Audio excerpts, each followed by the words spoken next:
3 years after graduating college, I decided I needed a break from the corporate grind. The 45-minute commute, early mornings at the office, and long nights on the computer took their toll on my physical and mental health. This amount of stress culminated in me waking up one night with chest pains and feeling short of breath. Convinced I was having a heart attack, I called 911 and I was transported to the ER. A few hundred in medical bills later, I was diagnosed with panic disorder. Although my mental health has never been perfect, I'd never experienced anything this intense, and was shocked stress could have this much of a physical effect. Against the advice of my parents, former academic advisor, and colleagues, I quit my first grown-up job less than 2 years in. Luckily, I'd always been somewhat of a saver, and had worked my way through college, so I had some time to figure things out before the bills would start piling up. I found a much closer job at a small bar and grill called Al's. It was in a pretty remote location, but was often pretty busy since it was the only restaurant and bar in the village. The atmosphere at the restaurant was like night and day compared to my office job. I could wear a t-shirt and jeans. Start time was never earlier than 10 a.m., and my coworkers felt like friends rather than competition. I loved working there, and I still look back on the 2 years I spent there fondly, despite what happened. It was a Friday night, and we were preparing to close at midnight. Sometimes we stayed open later, but the last few bar guests cleared out early that night. Jean, a server in her early 20s, sat at the counter counting her tips while Ben and I restocked the bar and washed the last few beer glasses. "Better hurry up before that fog spreads," Jean said in a joking voice. "You know I'm staying across the street tonight," Ben responded, sounding annoyed. Ben's parents lived just down the street from the restaurant, and he would sometimes stay there if he was too tired or too intoxicated to drive home from the late shifts. I glanced outside. It didn't look too bad in the village, but out towards the main road leading back to where I lived, the fog was so thick the road disappeared. "Driving through that's going to be a bitch," I said, shaking my head. Suddenly, Ben and Jean looked up from what they were doing. They exchanged tense-looking glances. "Where do you live?" asked Jean. "Worlington," I answered. Jean looked pale. "You realize you can't drive all the way back tonight, right?" she asked. "They should have let you go earlier before it got bad." I have to," I said, confused. "Where else would I stay?" "You don't know anyone in town?" Jean asked.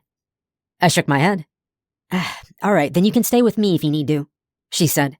"You can crash on the couch, just don't go out in that fog at night, especially on 23. It's dangerous. There's so many accidents already with normal visibility. Imagine how dangerous it is when you can't see 10 feet in front of you." She wasn't wrong. 23 was notorious for deadly accidents, being a rural yet busy 2-lane highway with a ton of sharp turns. I'd had a few close calls driving to and from Al's already. I was still shocked she offered to let me stay at her place. We were friendly, but she'd never given any indication she was interested in anything more. But her offering to let me stay over to avoid some minor driving conditions seemed extreme. Wasn't like it was a snowstorm. I agreed to stay the night, both for reasons of safety and being curious to see if she did see me as more than a friend. I had to help Ben put away a few things in the walk-in, so Jean said I could meet her outside and follow her to the apartment when I was done. "Hey, you think Jean's into me or something?"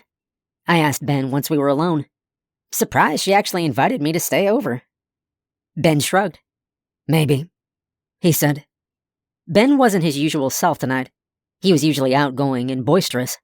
On the slower weekend nights, he was known to sneak some drinks back to the break room, but tonight he'd been fairly quiet and remained completely sober.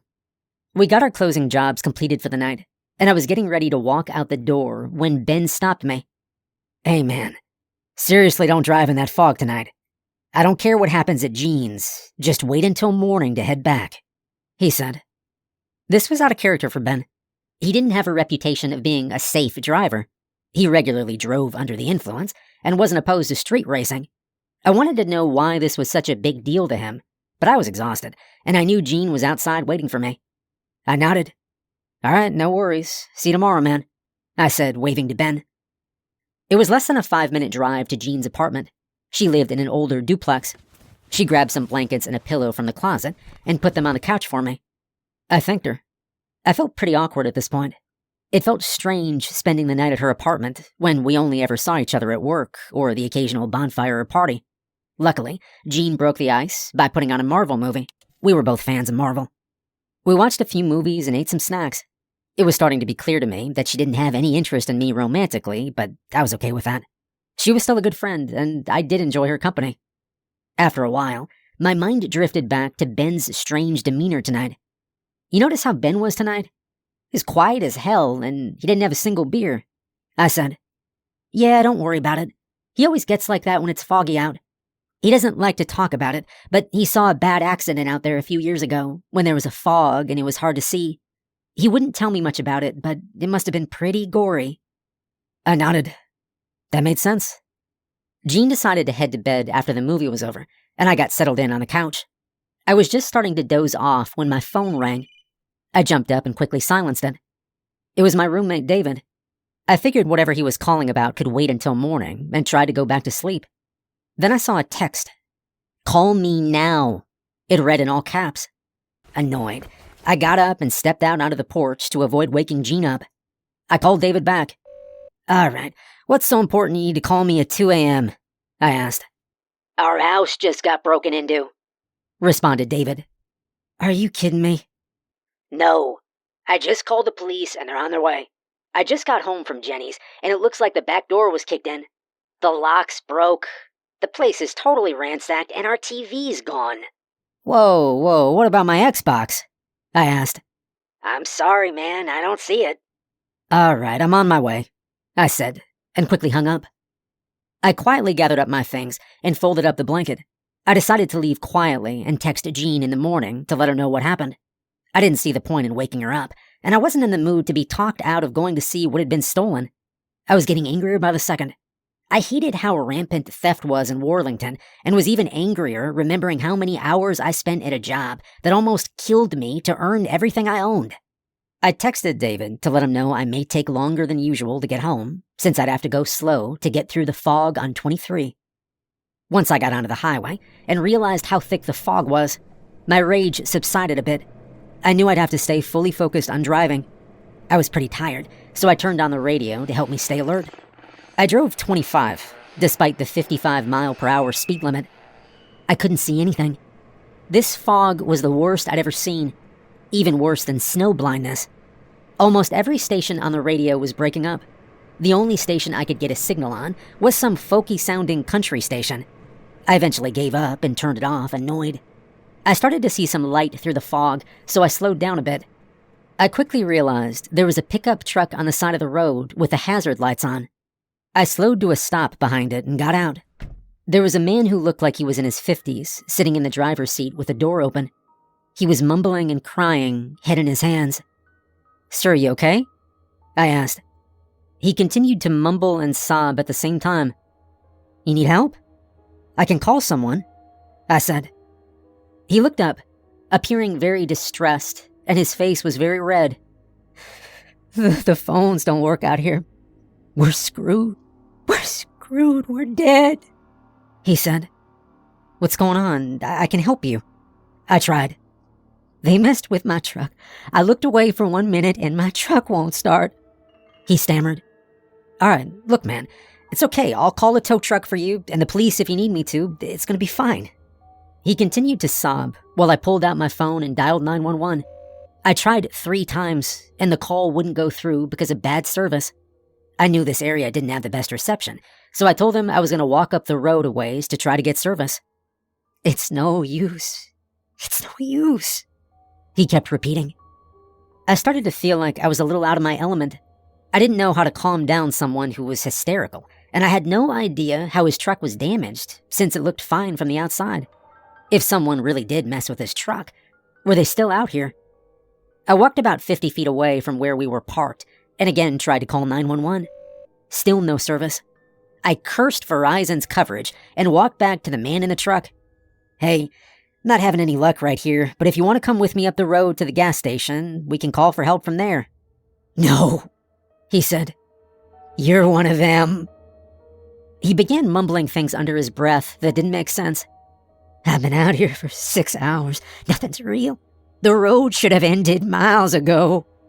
I started to think this might be a mental health issue rather than a car issue. "All right, it's okay," I said. "You're safe now. I can take you up the road and everything will be fine."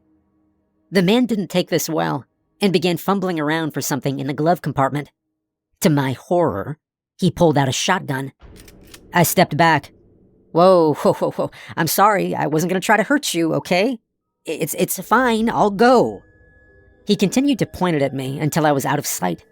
I ran to my car, slammed the door, and I peeled out of there. My heart was beating into my chest while I sped over the foggy road. When I couldn't see the truck headlights anymore, I slowed down, knowing I couldn't keep going this fast. I had trouble regulating my breathing, so I dug into my bag, trying to retrieve my anti-anxiety meds.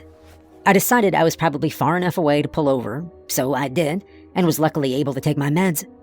I was sitting there, trying to get my bearings, when my phone rang. I quickly picked it up, happy to finally have service. It was Jean. "Where are you?" she asked. I could hear the concern in her voice and began to feel guilty. "I had to drive home. I'm sorry, it was an emergency," I explained. "Where are you now?" she asked. "I'm still on 23, about halfway to Warlington. I'm pulled over. I just had some weird shit happen, and it scared the hell out of me." "You can't be out there alone like that, Owen. It gets really dangerous in ways you don't understand. I'm coming out to get you." "No, Jean, there's no reason for you to risk driving all the way out here. I just saw some paranoid dude. It freaked me out. It's not a big deal, okay?" I realized she hung up and tried to call her back. The phone wouldn't go through no matter where I moved it. "Damn it," I said, slamming my hands on the steering wheel. I didn't feel like I could leave because she knew where I was and was coming out here, but I also didn't want to sit parked on the side of a dangerous highway in the middle of a fog. After about 10 minutes, I walked out into the woods to pee and try to get better cell reception. As I was heading back to the car, I saw a faint light in the woods. I squinted, and I was able to see the silhouette of a person holding a lantern. The person looked heavy and somewhat tall, kind of like the man in the truck. I didn't want to stick around to see if it was him, so I booked it back to my car. The fog was thick in the woods as well, and it made it hard to see around the many trees. All of a sudden, I ran into something. It knocked the wind out of me and bloodied my nose. I jumped back, and then I looked up. "Owen?" said Jean. "Jean, you okay?" "Yeah, but not by much," she joked. "You know, you shouldn't have come out here. It's impossible to see, and there's some crazy dude out here with a gun," I said. "I didn't want to leave you out here alone. We need to go before the fog gets worse," she said, following me back to my car. I didn't see how it was possible for the fog to get any worse. I'd driven in fog many times over the years, and I'd never seen anything like this. It was like trying to see through milk. "Do you want me to drive?" asked Jean. "I've seen this before, and I think I can do it." I nodded. It felt weird having her drive my car, but I was pretty shook up, and she sounded confident. We continued on, albeit at a faster speed than I was comfortable with. I did suggest she slow down a few times, and she would initially agree, but would quickly come back up to speed. I had no idea how she was able to see the road, let alone any other cars. Not that there were any on the road. I tried to make conversation, but she was quieter than usual. She seemed tense.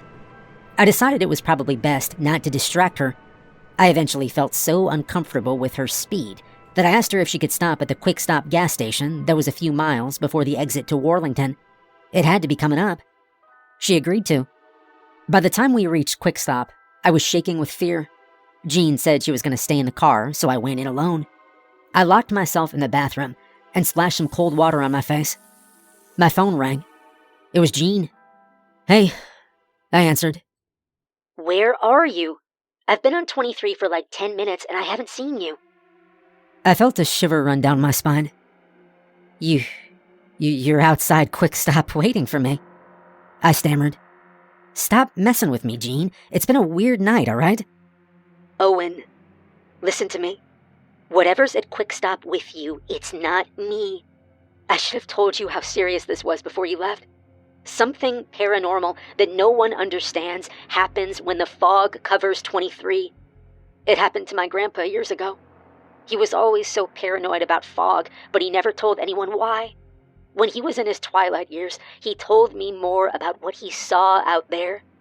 They can manipulate you and distort your perception. You don't have much time. They know you're out there." I struggled to compose myself. breaking into a cold sweat. Jean's odd demeanor in the car began to make sense. "Listen to me. Find something to use as a weapon, and don't let them know you're onto them until you're ready," she continued. I was frantically trying to ask what they were when the call cut out. There was a knock on the door. "Owen, are you okay?" I heard Jean's voice. I knew I needed to buy some time. I tried to sound as normal as possible. Yeah, I'll be out in a second. Hey, can you go look in the car and see if I have a lighter?" Yeah, just try to hurry up so we can get out of here," she answered. I heard her walk away, and when I heard the ding of the front door close, I quietly slipped out of the bathroom.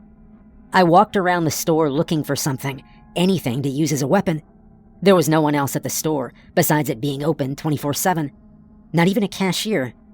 Unfortunately for me, this wasn't one of those shady gas stations that sold brass knuckles and pocket knives. I glanced outside and noticed whatever was posing as Jean was standing off to the side of my car. If I could get in the car before her, I could take off. Seeing few other options, I made a break for it. The being posing as Jean must have picked up on my determination as she frantically tried to get back in the car. She was halfway in when I shoved her out as she screamed.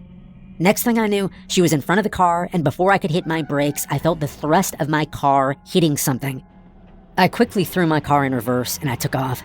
I knew I had to get out of here. I sped up despite having no visibility. I called Jean back, and on the third try, the call finally went through. "Are you okay?" Yeah, but what's happening?" I said. "It's too much to explain right now. Just focus on getting out. If you're past Quick Stop, it shouldn't be much longer. Just don't trust any interaction you have on 23 tonight. They're out." "Who is they?" I demanded. "No one knows what they're called. They can shape-shift and distort things.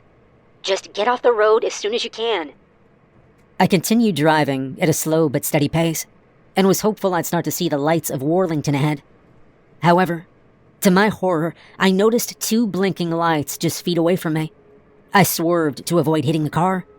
A man ran up beside me and started to pound on my window.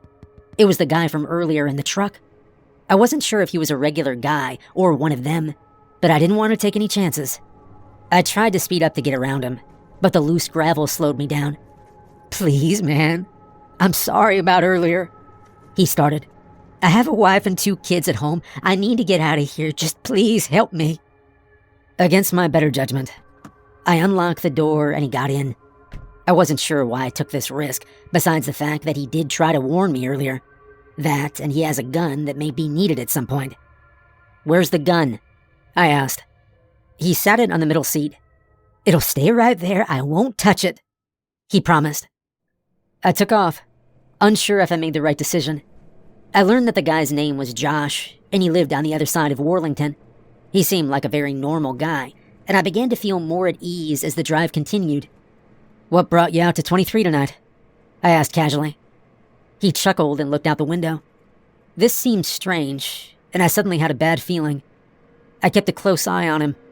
He glanced over, and I caught a look into his eyes. They were gray with no visible pupil. I remembered him having brown eyes when I saw him by his truck. This wasn't him. I slammed on the brakes, and at the same time we both reached for the gun. He lunged at me in an attempt to grab it out of my hands. We struggled for a moment. I was able to grab it, and I pulled the trigger as he lunged at me. The shot made my ears ring. I pulled him out of the car, and then I tossed the gun into the woods. Luckily, my car wasn't hit by the bullet, since his window was open. I was shaking, speeding off into the night. It felt like I'd been on this road for hours. I tried to call Jean several more times. The call dropped a few times and then rang. "Are you okay?" I asked frantically. Yeah, I had to turn around. It was getting too dangerous." "I'm sorry, I couldn't help," Jean said. "It's okay. Another one tried to get me, but I'm almost out," I told her. We stayed on the phone until Jean arrived home safely. Our connection was beginning to cut out again, so I let her know I'd let her know when I got home. It felt like a miracle when I began to see the lights of Worlington. The fog rapidly thinned out as I turned off of 23, breathing a sigh of relief. I sped home, still shaking and sweating. When I arrived home, David greeted me. "What did the police say?" I asked, trying to sound as normal as possible. At this point, a break-in was the least of my worries. An expression of genuine confusion crossed David's face. "Huh? What police?" he asked. I glanced around the living room. Nothing looked out of place, and nothing was missing. That said, I knew it wasn't in my best interest to sound crazy. Did you hear about any break-ins around here? Someone at work said there was one in Worlington tonight." I improvised. David looked confused. No, I haven't heard anything," he replied. I went to bed and I tried to get some sleep. I had no idea what happened, but I assumed I'd gotten through the worst of it. One thing I was certain of is that I would never drive on 23 in the fog again. I woke up early the next morning and quickly got ready for work. When I realized this would involve going on 23, I hesitated. I stepped outside, and the sky was crystal clear. I looked on Google Maps to see if there was another way to Al's. There were some back roads I could take, but it'd be almost twice as long. I decided to bite the bullet and go. Everything looked normal. The radio also worked better this time, and the music helped me stay calm. Eventually, I began to relax. I remembered I was almost out of gas, so I went to turn into quick stop, but had to slam on the brakes when I noticed the yellow tape and multiple police cars. I cautiously pulled around to drive away. When I noticed Ben and several other people from the village standing at the edge of the tape, I parked my car across the street, and I walked over. "Ben, what's going on?" I asked. Ben turned around, and I was shocked to see he was crying. He shook his head. "Jean was hit. Whoever did it, they took off. They didn't even call for help. Some guy from Worlington got shot further up the road, too. I think he worked at the hardware store in the village." I started shaking. "Where's Jean now?" I asked, even though I already knew. "She's gone," Ben said. "I'm sorry." I began hyperventilating. I stepped away and ran back to my truck. I shut myself in, slamming my fist into the steering wheel and wailing. Ben walked over and was trying to calm me down, but I was inconsolable. I'd never get over this. I was never convicted or even questioned, because the security footage at Quick Stop wasn't working the night of the fog. I later checked my call records, and there was only one call from her that night, the first one she'd made to tell me she was coming to find me. There was no record of the call from David. I quit Al's, broke my lease, and was moved out of state by the end of the week. I can't shake the guilt I feel daily, and I'll never forget how Jean tried so hard to keep me out of the fog. I'll never drive in fog again.